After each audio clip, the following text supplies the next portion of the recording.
আমার বাবা ছিল একটা বীর মুক্তিযোদ্ধা, আর মুক্তিযোদ্ধার পরেও তার যুদ্ধ শেষ হয়নি, তার যুদ্ধ তার শেষ নিঃশ্বাস পর্যন্ত চলেছে। তার কাছে সবচেয়ে বড় ছিল দেশ ও দেশের মানুষ ও দেশের মানুষের অধিকার, আর এইটার জন্য সে সারা জীবন লড়াই করেছে। আর সে চেয়েছে যে আমরা সবাই এই জিনিসের জন্য লড়াই করি, আর নট অনলি লড়াই করি বাট আদায় করি।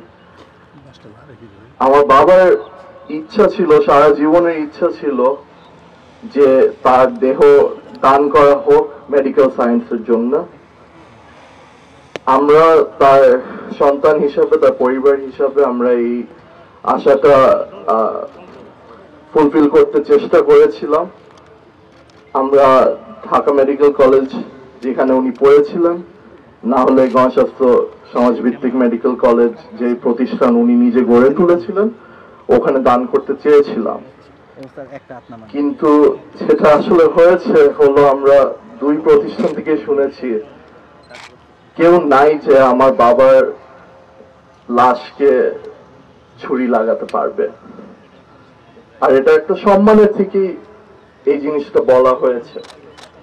আমরা খুব চেয়েছিলাম, কারণ সে সারা জীবন একটা ট্রেল ব্লেজার ছিল, সে সারা জীবন একটা উদাহরণ হিসাবে হতে চেয়েছিল যে এই লাস্ট একটা আশাও আমরা ফুলফিল করতে পারি। কিন্তু যখন এই সম্মানের থেকে, এই ভালোবাসা থেকে আমাদেরকে বলা হচ্ছে যে কেউ হাত দিতে রাজি না, আমাদের তো আসলে আর কোনো কিছু করার নাই সেটা নিয়ে।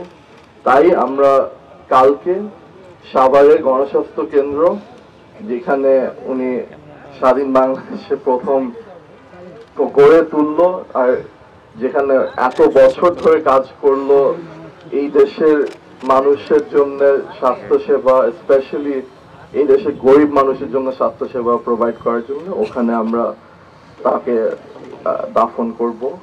সংবাদ, ফিচার ও অনুষ্ঠানের জন্য ভিজিট করুন সংবাদ প্রকাশের ওয়েবসাইট এবং যুক্ত থাকুন ফেসবুক পেজ ও ইউটিউব চ্যানেলের সঙ্গে।